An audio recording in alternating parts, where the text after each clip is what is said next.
嗨，大家好，我是杰森，我来自 Significance Wedding and Event Consultant。我本身是一名 Weddings Consultant、Weddings Planner。我们也邀请了金坤 from Love Suite 呢，为我们讲解 more about wedding day， 好不好？我们来欢迎金坤 from Love Suite 呢。嗨，你好。来，现在我们来讨论一下 wedding day 的重要性哈。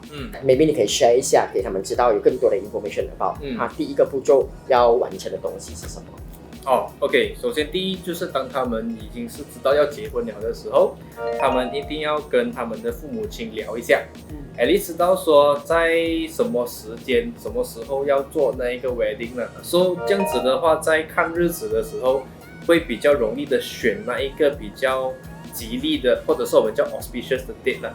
这样 maybe 你也可以 share 一下，一般上他们需要多久的时间要来选一个日期 ？OK， 那我们建议是在他们求婚过后，就可以跟他们的父母亲马上行动马上聊。求婚之后，第一个要做的东西，马上聊，马上行动的时候，你就可以从那边有一个 period。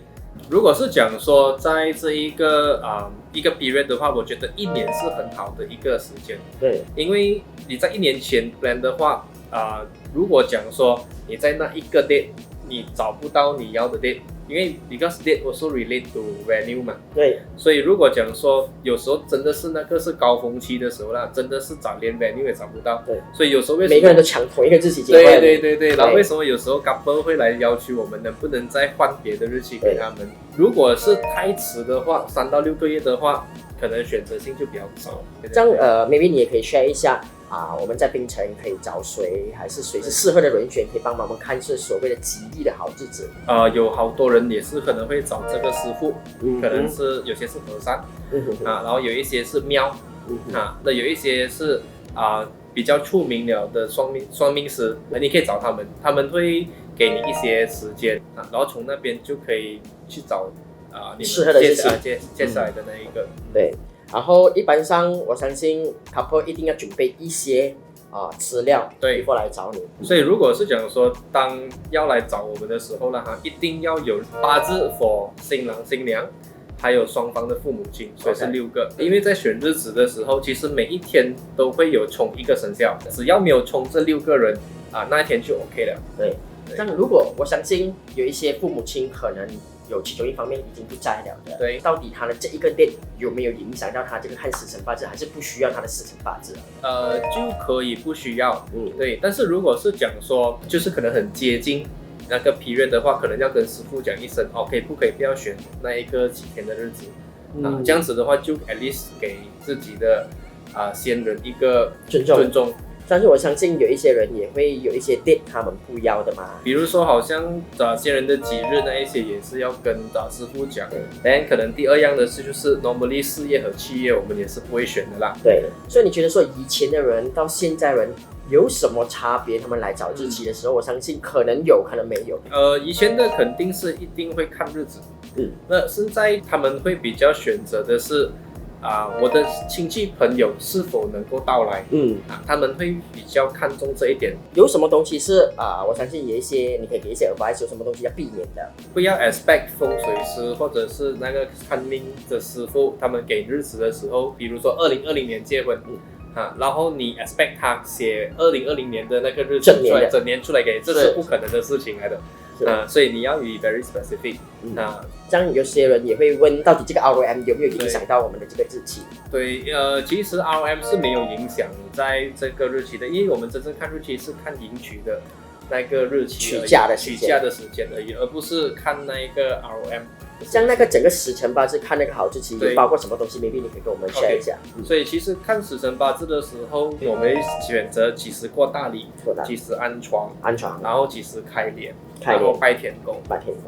所以Jason，如果是讲说couple 已经有了那个日期怎么最佳时机来找 venue？ 好，我们一般上都讲说越早越好，因为整个 venue 含包的因素也非常多，因为槟城也好的 venue 也非常 limited。在选 venue 的时候，他们要怎样来决定他们要选什么他们理想的 venue 呢？OK， 一般上我会问他几个重要的一个要点呐。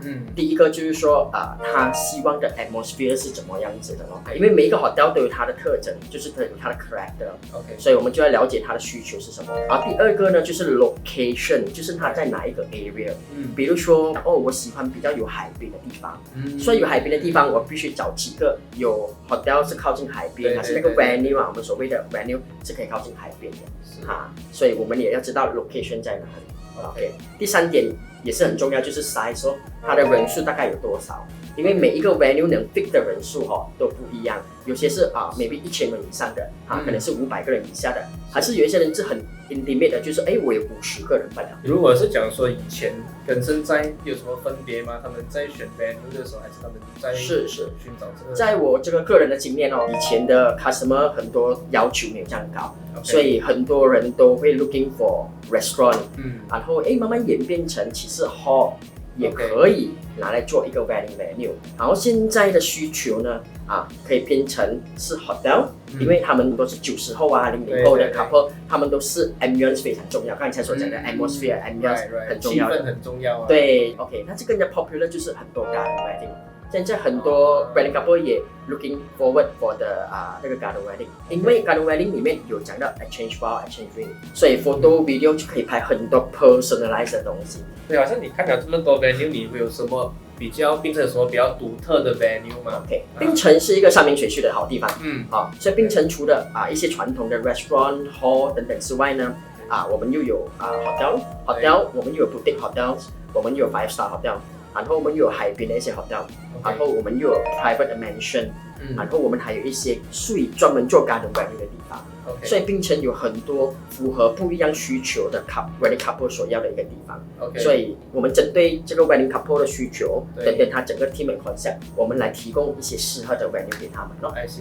其实在找 venue couple 也是要知道他们要做什么的一个 concept， 还是他们比较 prefer 什么样的 concept。所以一般上我如何让他们选适合的 venue， 就是先了解他们的 team and concept， 要的东西是什么东西先。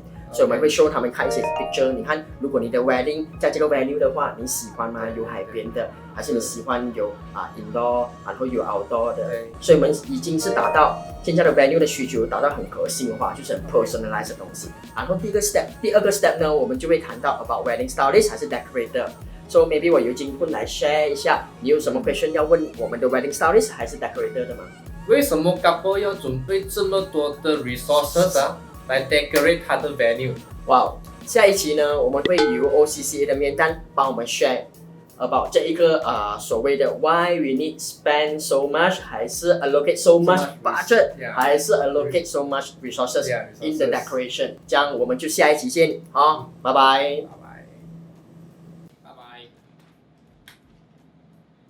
要拜拜了对，能这个对，下一期见，拜拜，拜拜，不要拜拜，看这个可以拜拜啊，这个要拜拜，这个要拜拜，这个要拜拜。